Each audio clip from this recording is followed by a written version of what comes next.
Hi, welcome to another episode of Book Reviews filmed in some random person's garage. It's been a while. It's been a few months. I think the last one was Madame Bovary in February.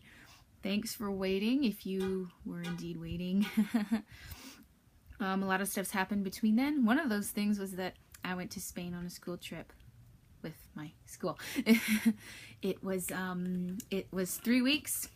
We went to Madrid, Toledo, Sevilla, Cordoba, Granada, and Barcelona.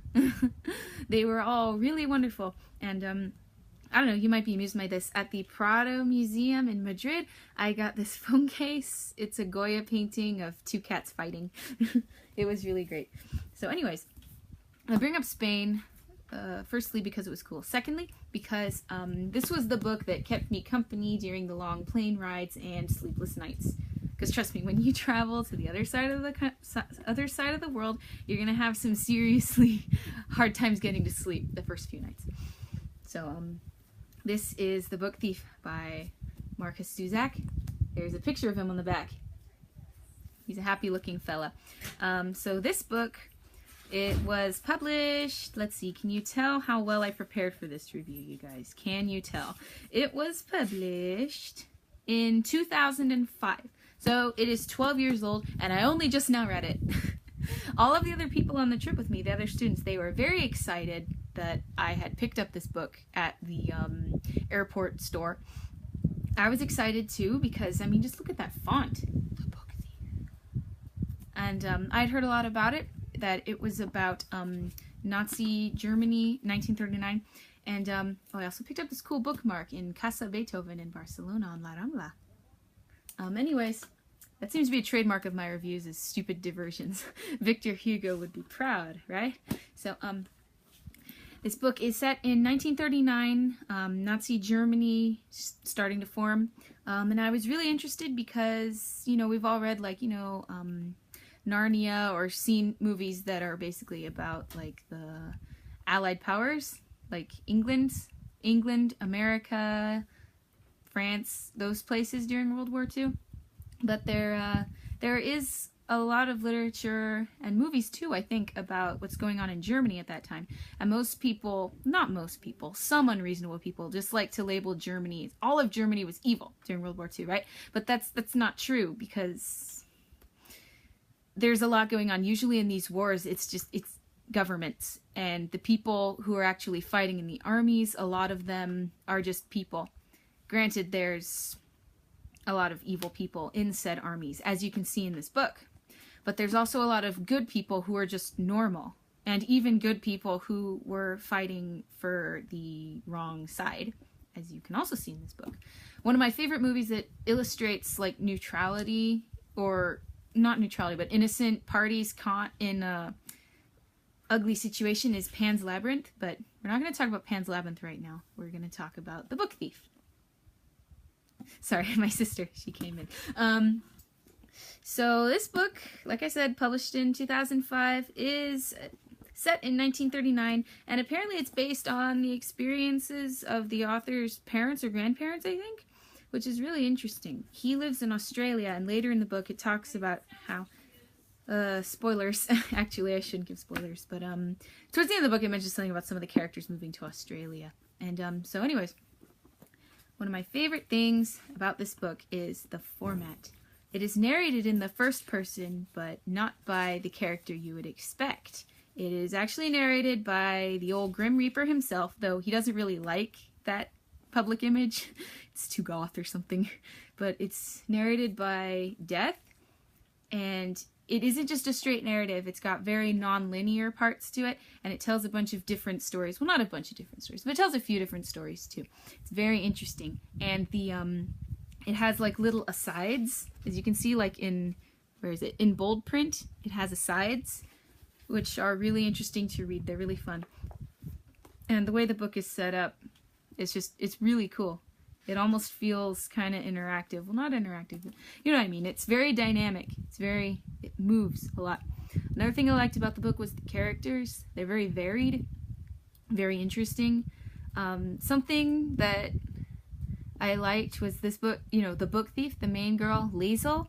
She is, she actually starts out the book as illiterate. She can't really read. She can't read at all. And so in the book, even though words eventually become the most powerful thing in her life, it starts out as something she can't even grasp. So I thought that was really interesting, because a lot of books about, you know, bibliophiles, you know, it's like, oh, they could read since they sprang out of their mother's womb, something like that, you know what I mean?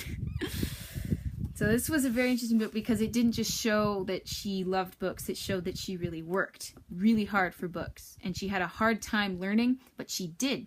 So she really earns her title as, yes.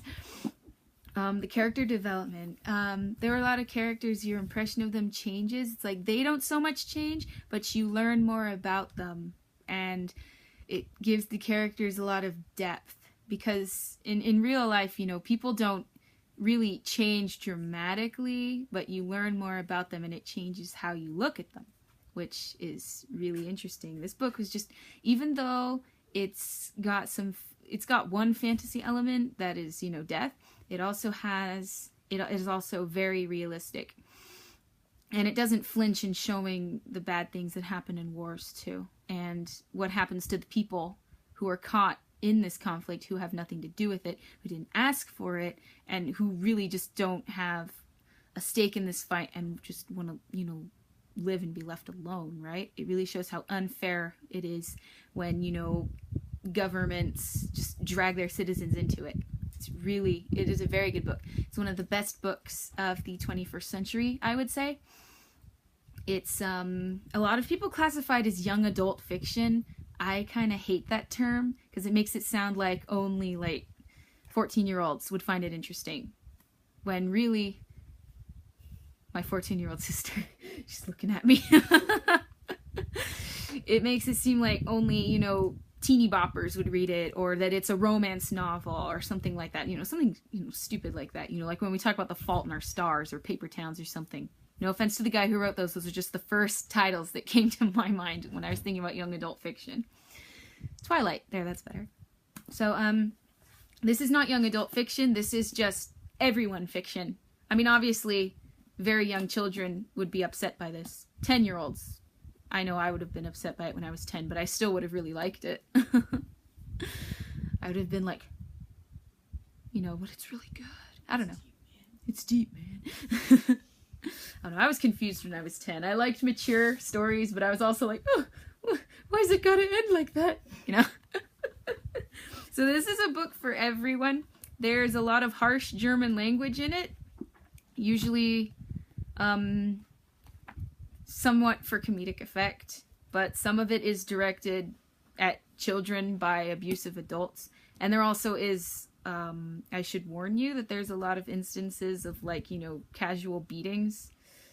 Because, you know, that's, back then that was, for some reason that was considered okay. Like, oh, they'll, you know, obey out of fear, right? But, overall, content-wise, there's a bit of content, but like I said, it's, you know, if you're 10 years old, you're not going to want to read it anyways because it's upsetting, unless you're a very mature 10-year-old.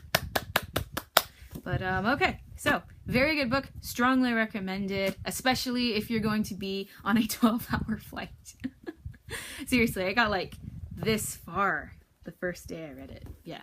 I don't recommend reading books that fast, though, because you can't absorb them as well as if you read it slowly. So, anyways, next, I found this book in the garage, The Insect World of Henry Faber, and I also have 2001: A Space Odyssey, North and South by Elizabeth Gaskell, Kristen Lavin's Daughter by Ingrid Undset.